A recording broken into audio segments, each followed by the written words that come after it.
People have no chance to get their personal items out. They have no chance to call for help. And this is far away from most media outlets. You are amongst the very few journalists who have even seen this. European or American journalists who have even been here because people are afraid to come or it's too hard to come. And one of the things we were told in Gaza by a very respected Palestinian psychologist who had just completed a study of 1,000 Palestinian children was that they had discovered that many of these Palestinian children no longer had a will to live, that they were so dehumanized and so affected by seeing their fathers particularly beaten by Israeli defense forces, that the psychological condition is one of the dimensions of the conflict that is not widely understood.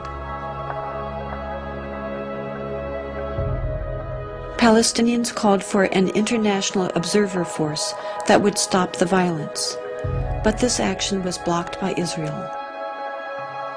Finally, a group of Palestinian and Israeli human rights activists together created the International Solidarity Movement, which has brought people from around the world of all ages and backgrounds to provide a nonviolent international presence to try to fill this need. Rachel Corey, a 23-year-old American student, went to Gaza to join in these efforts, sending back emails to her parents. I have been in Palestine for 2 weeks and 1 hour now, and I still have very few words to describe what I see. It is most difficult for me to think about what's going on here when I sit down to write back to the United States. Something about the virtual portal into luxury. I don't know if many of the children here have ever existed without tank shell holes in their walls, and the towers of an occupying army surveying them constantly from the near horizons. I think, although I'm not entirely sure, that even the smallest of these children understand that life is not like this everywhere.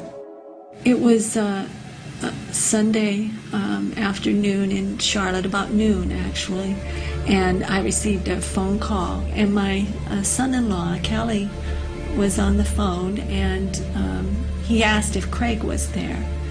And something about the way he asked made me realize, I felt right away that something was wrong. And then I asked, why, Kelly? And he hesitated for a minute, and he said, we've had some very sad news.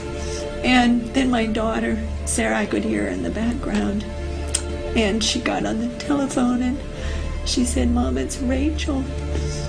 And I think the first words out of my mouth then were, is she dead?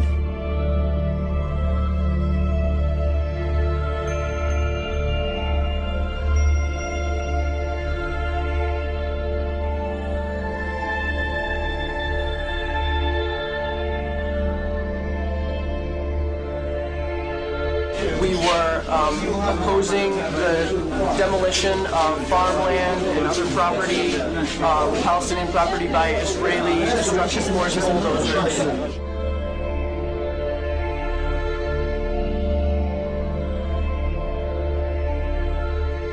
And the bulldozer drove up, and it kept going, and she tried to move back, but she couldn't move back, and she got caught underneath. She got caught underneath the bulldozer. Many other internationals began to surround the bulldozer and yell at it and tell us that there is somebody there, and it did not stop.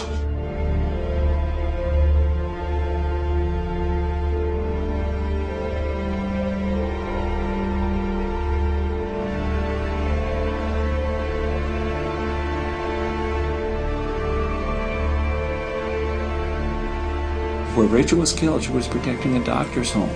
And that's important to realize. And the 3 children, his wife, she knew that family, and that doctor felt that Rachel was like a daughter to him. He bought that house. It was in the middle of the neighborhood. There were other rows of houses between his house and the border. Those other homes, those other streets were all destroyed, and now it was his turn. And I've had people say, well, she was in a war zone. And Cindy points out that war zone is people's neighborhoods. Those are children. I'm here for other children. I'm here because I care. I'm here because children everywhere are suffering, and because 40,000 people die each day from hunger. I'm here because those people are mostly children. We have got to understand that the poor are all around us and we're ignoring them. We have got to understand that these deaths are preventable. We have got to understand that people in third world countries think and care and smile and cry just like us. We have got to understand that they are us. We are them. My dream is to stop hunger by the year 2000. My dream is to give the poor a chance. My dream is to save the 40,000 people who die each day. My dream can and will come true if we all look into the future and see the light that shines there.